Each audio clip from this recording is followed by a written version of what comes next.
I weep for joy to stand upon my kingdom once again. Dear earth, I do salute thee with my hand, though rebels wound thee with their horses' hoofs. This earth shall have a feeling, and these stones prove armed soldiers, ere her native king shall falter under foul rebellion's arms. Fear not, my lord, that power that made you king has power to keep you king in spite of all. He means, my lord, that we are to remiss, whilst Bolingbroke, through our security, grows strong and great in substance and in power. Not all the water in the rough rude sea can wash the balm off from an anointed king. The breath of worldly men cannot depose the deputy elected by the Lord. For every man that Bolingbroke has pressed to lift shrewd steel against our golden crown, God for his Richard has in heavenly pay a glorious angel. Then if angels fight, weak men must fall, for heaven still guards the right.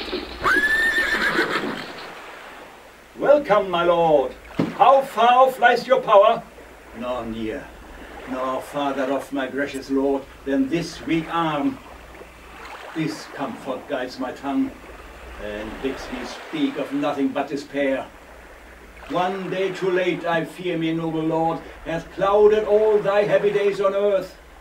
For all the Welshmen, hearing thou wert dead, are gone to Bolingbroke, dispersed and fled. But now the blood of 20,000 men did triumph in my face, and they are fled. But who comes here?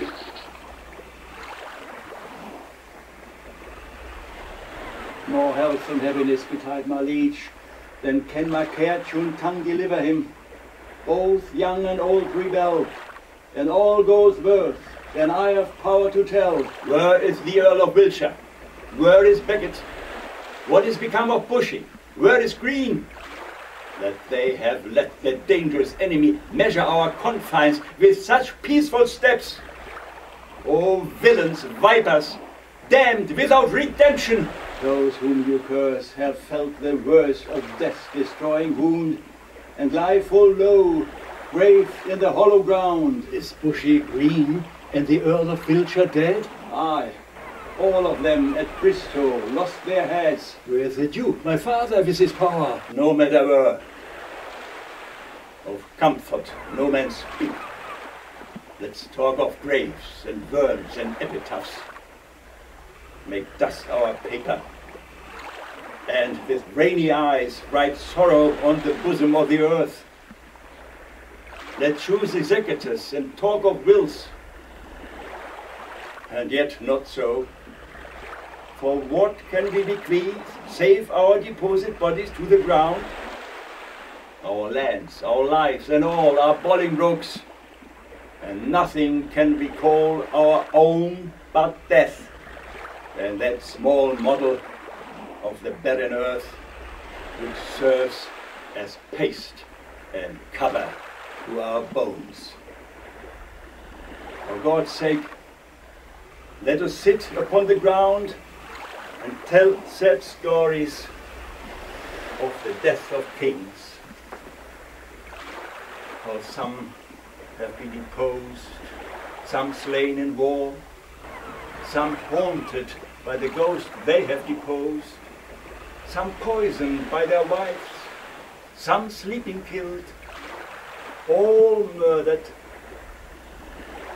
For within the hollow crown that rounds the mortal temples of a king keeps death his court, and there the antic sits, scoffing his state and grinning at his pomp, allowing him a breath, a little scene, to monarchize, be feared and killed with looks, enthusing him with self and vain conceit, as if this flesh which walls about our life were brass impregnable, and humid thus comes at the last and with a little ping bored through his castle walls, and farewell, king.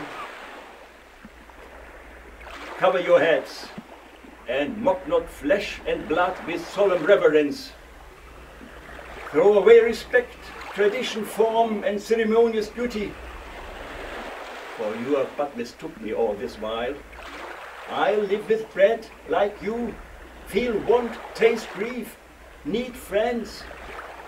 Subjected thus, how can you say to me, I am a king? My lord, wise men ne'er sit and wail their woes, but presently prevent their ways to wail. To fear the foe gives in your weakness strength unto your foe, and so your follies fight against yourself.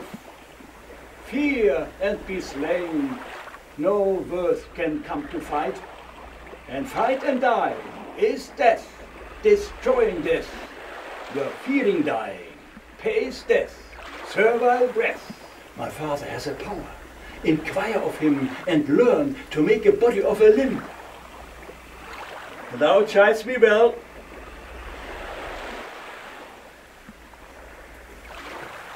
Proud Bolingbroke, I come to change blows with thee for our day of doom. This age you fit of fears overblown, an easy task it is to win our own. Say, Scroope, where lies our uncle with his power? Speak sweetly, man, although thy looks be sour. Men judge by the complexion of the sky, the state and inclination of the day. So may you, by my dull and heavy eye. My tongue has but a heavier tale to say. I play the torturer by small and small to lengthen out the words that must be spoken. Your Uncle York is joined with Bolingbroke, and all your northern castles yielded up, and all your southern gentlemen in arms upon his party.